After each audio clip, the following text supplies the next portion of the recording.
Hello tout le monde, j'espère que vous allez bien. On se retrouve aujourd'hui pour une toute nouvelle vidéo pour parler du PVT Canada, comment est-ce qu'il fonctionne, quel est le processus.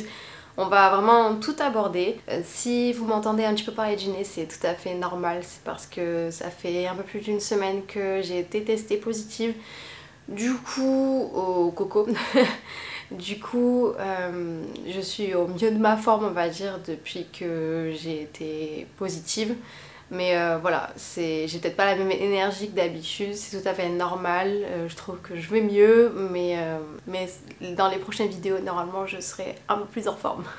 Si vous tombez sur cette vidéo, je m'appelle Laetitia, j'ai 23 ans et je suis actuellement en PVT au Canada depuis le 4 novembre 2021 et je suis en train de construire mon business qui a pour but d'aider les jeunes actifs à oser vivre une aventure à l'étranger, une expérience à l'étranger grâce au PVT en les accompagnant, donc c'est-à-dire en leur donnant confiance en eux et donc en les aidant à préparer leur aventure PVT. Si ce projet vous intéresse, vous pouvez me suivre sur Instagram pour en savoir davantage et pour voir toute l'avancée en fait du processus de construction de ce projet-là.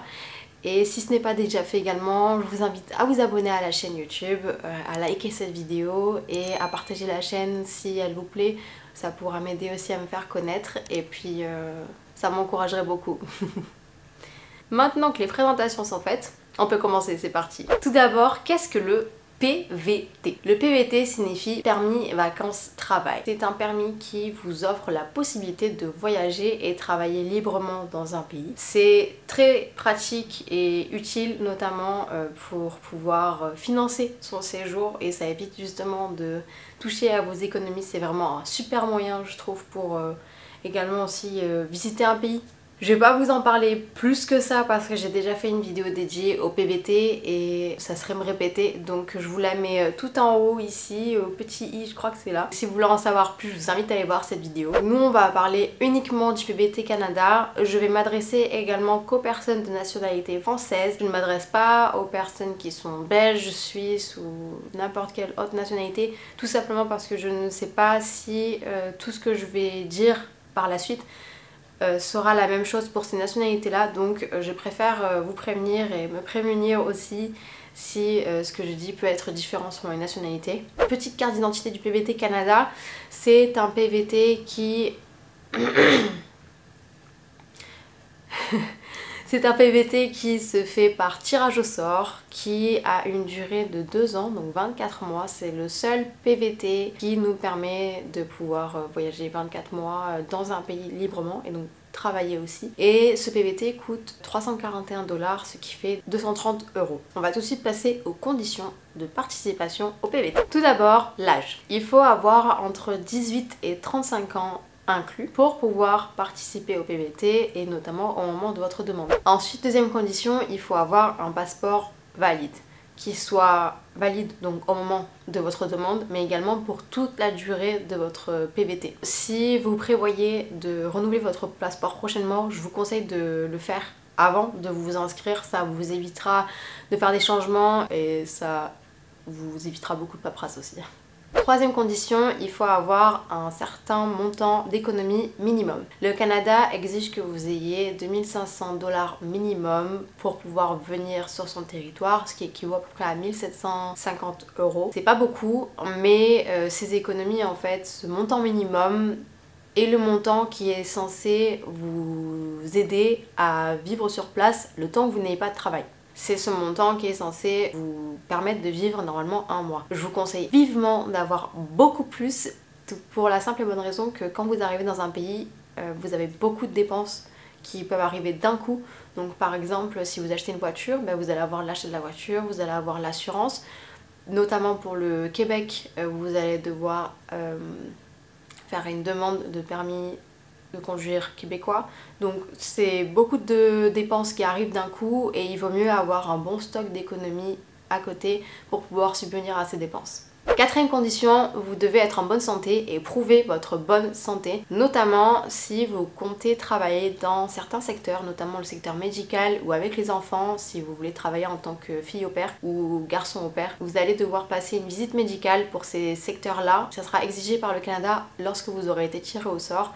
Et bien sûr, cette visite médicale sera à vos frais. Sinon, elle n'est pas forcément demandée. Elle peut être demandée selon vos antécédents en termes de voyage et là où est-ce que vous avez résidé précédemment. Si vous avez résidé dans certains pays, ça peut être également demandé au cas où si le pays est jugé à risque par le Canada. Cinquième condition, vous devez avoir un casier judiciaire vierge. Vous devez montrer patte blanche en gros.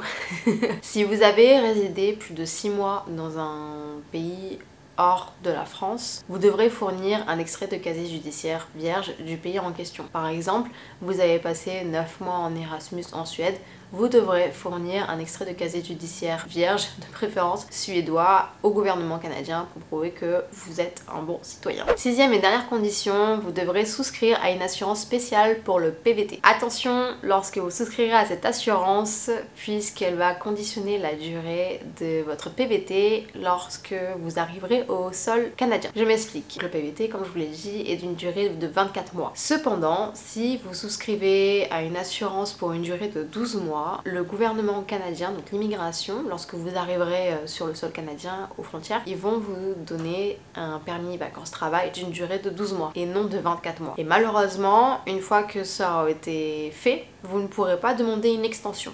Vous aurez 12 mois et puis c'est tout. Donc il faut faire très attention lorsque vous souscrivez à votre assurance à ce que vous preniez bien 24 mois et non 12 mois.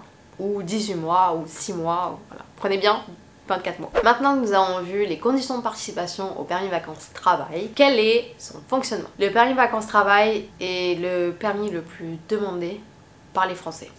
Qui dit permis le plus demandé dit mesure en conséquence. Donc le Canada a mis un processus qui lui est propre, qui est le seul à faire en tout cas. C'est un processus par tirage au sort.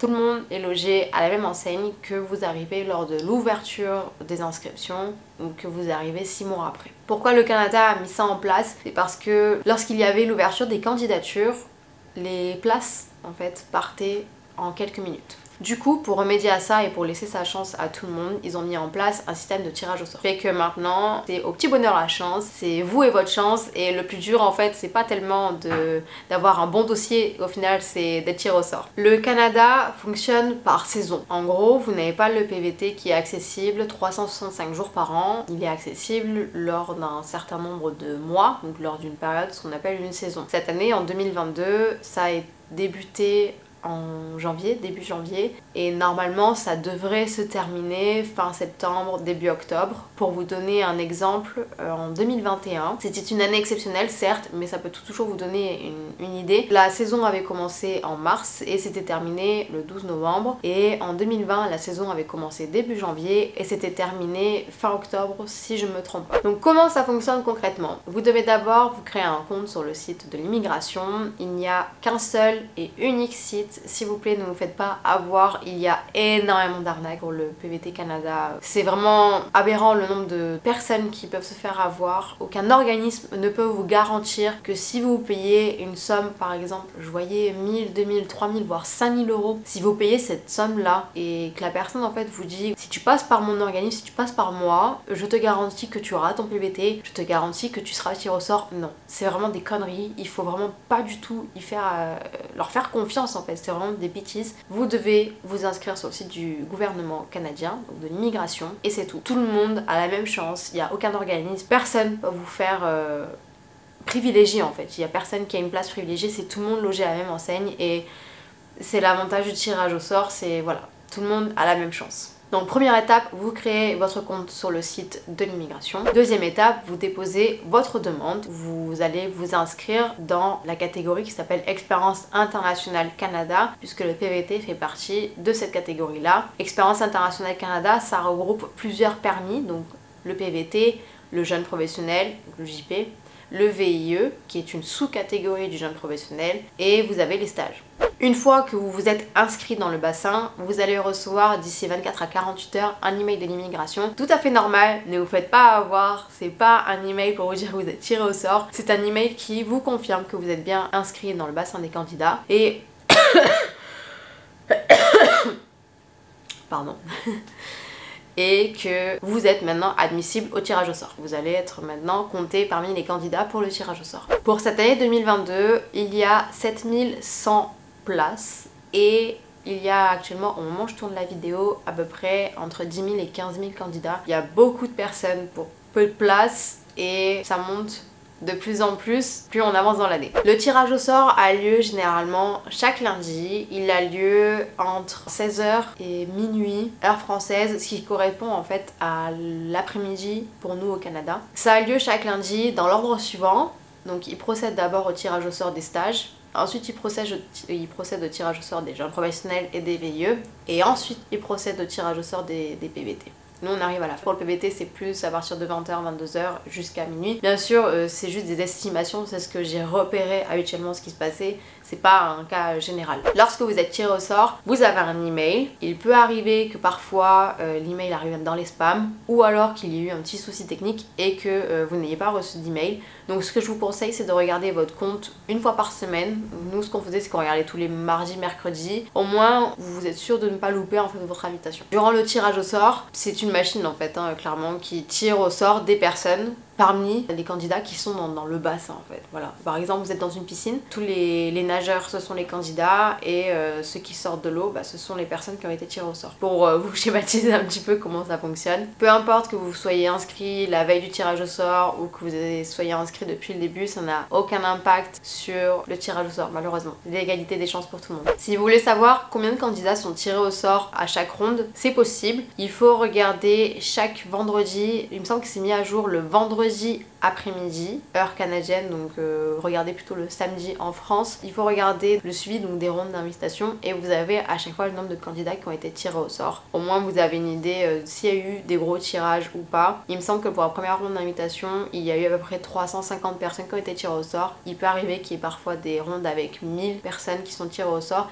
Il me semble que ça avait été le cas pour Axel lorsqu'il avait été tiré au sort. Pour ma part ça a été différent. J'ai fait partie de la saison 2021 qui a été une saison exceptionnelle. Il y avait une condition en fait pour pouvoir participer et s'inscrire en tant que candidat. On devait avoir une promesse d'embauche pour pouvoir s'inscrire dans le bassin des candidats du PVT et l'envoyer avant à l'immigration. Ce qui fait qu'en fait il y avait très peu de candidats, donc le tirage au sort il était quasiment garanti en fait, il y avait limite plus de tirage au sort.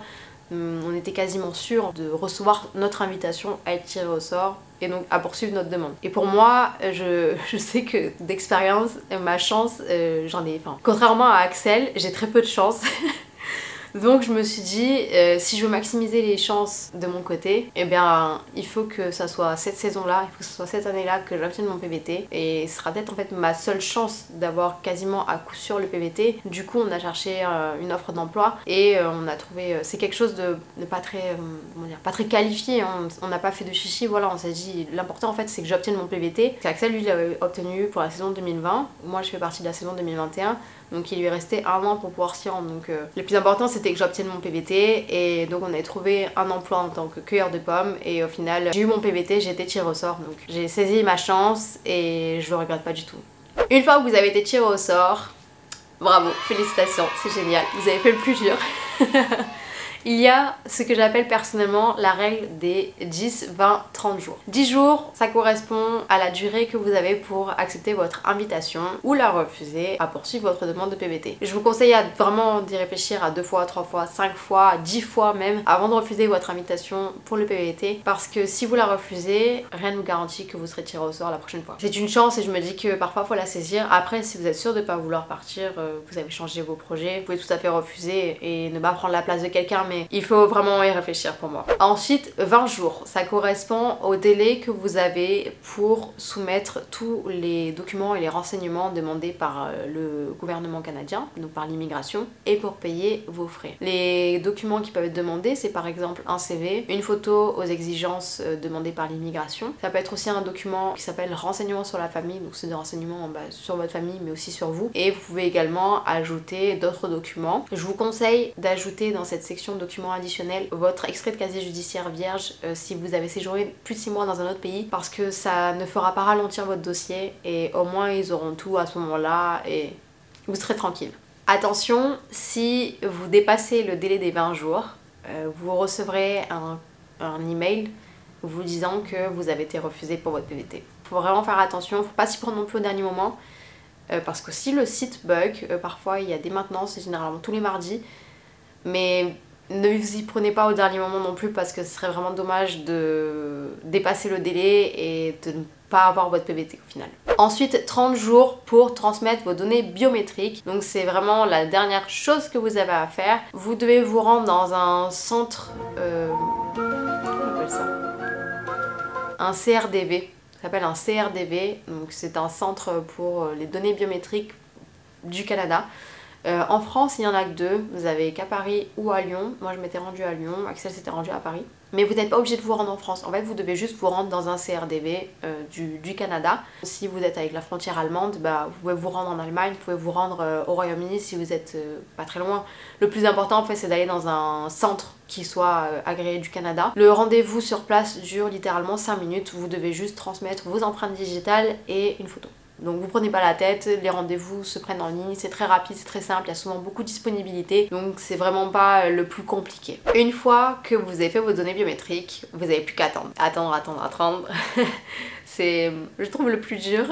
Pour ma part, ça avait été long. Le délai maximum que l'immigration se donne est de 8 semaines. Pour ma part, ça avait duré 8 semaines et 3 jours. Plus vous avancez dans le temps et dans la saison, plus les délais peuvent se rallonger. Par exemple, j'avais vu le témoignage de quelqu'un pour cette année qui avait eu d'introduction, donc l'aide de correspondance, c'est le dernier papier qui vous dit si vous avez du coup votre PVT ou pas, qui avait eu au bout de 3 jours après avoir transmis ces données biométriques. Donc le délai peut varier, ça dépend aussi de l'agent qui a votre dossier, mais le délai maximum, en tout cas que l'immigration tente de tenir, est de 8 semaines. Si l'immigration dépasse ce délai, que vous n'avez eu aucune nouvelle, qu'ils vous ont pas demandé de nouveaux documents, vous pouvez les contacter via le formulaire de contact en ligne sur le site de l'immigration pour avoir des nouvelles de votre dossier. Et une fois que vous avez reçu donc votre lettre d'introduction, le Saint Graal, les PVTistes, vous avez 12 mois pour vous rendre sur le territoire canadien et donc obtenir votre permis vacances-travail, votre précieux sésame et commencer votre aventure canadienne. Le délai des 12 mois commence à partir de la date à laquelle vous avez obtenu votre lettre d'introduction, votre lettre de correspondance. À partir de là, vous pouvez commencer à préparer vos bagages, rendre votre appartement, prendre vos billets d'avion, prévenir votre famille, vos amis, et puis l'aventure commence. Ça sera vraiment cool. Voilà les amis, j'espère que ça vous aura plu. C'était tout sur le processus du PVT Canada. J'espère que j'ai répondu à toutes vos interrogations. Si ce n'est pas le cas, que vous avez d'autres questions, n'hésitez pas à les mettre en commentaire, j'y répondrai avec plaisir. À première vue, le PVT Canada peut paraître super compliqué, il y a beaucoup d'étapes, mais en fait tout est simple, tout est fluide, tout s'enchaîne très très bien. Et finalement, si vous avez juste un truc à retenir, c'est que le PVT Canada, c'est vous et votre chance. Une fois que vous avez été tiré au sort, retenez bien l'étape des 10, 20, 30 jours. On se dit en fait avec Axel qu'on a commencé notre tour du monde avec les PVT, avec le plus dur au final, vu qu'on commence avec le PVT Canada, puisqu'après ce sera beaucoup plus simple, on n'aura pas d'histoire de tirage au sort. En tout cas pour le moment aucun autre pays a mis ce système en place. D'ailleurs aussi je vous conseille, si vous êtes en attente d'être tiré au sort pour le PVT Canada, si vous voulez partir dans un autre pays en attendant, c'est tout à fait possible. Nous on avait pensé à cette solution pour nous quand Axel avait été tiré au sort et que moi j'avais toujours rien, d'aller dans un autre pays en PVT en attendant que je sois tirée au sort. C'est quelque chose qui se fait très bien et au moins le temps passe beaucoup plus vite, vous n'y pensez pas et vous n'êtes pas obstiné derrière votre écran d'ordinateur chaque lundi à voir si vous êtes tiré au sort. Le mieux vraiment c'est de ne pas y penser, dites-vous que ça arrive quand vous y pensez le moins. Moi je vous souhaite bonne chance pour ça, j'espère que vous serez tiré au sort et puis si ce n'est pas le cas, c'est pas grave, dites-vous qu'il y a d'autres saisons, c'est pas la fin du monde et puis au pire vous pouvez aller faire d'autres PVT dans d'autres pays, il y a vraiment plein de pays qui offrent ces possibilités là, il y en a 16 accords que la France a signés avec d'autres pays, donc ne vous arrêtez pas qu'au Canada vraiment il y a plein d'autres pays qui peuvent vous permettre de vivre une super aventure. Ouvrez votre champ de possibilités. Si vous avez aimé cette vidéo, n'hésitez pas à la liker, à vous abonner à la chaîne si ce n'est pas déjà fait, à me rejoindre sur Instagram également et puis je vous dis à une prochaine. Tchuss!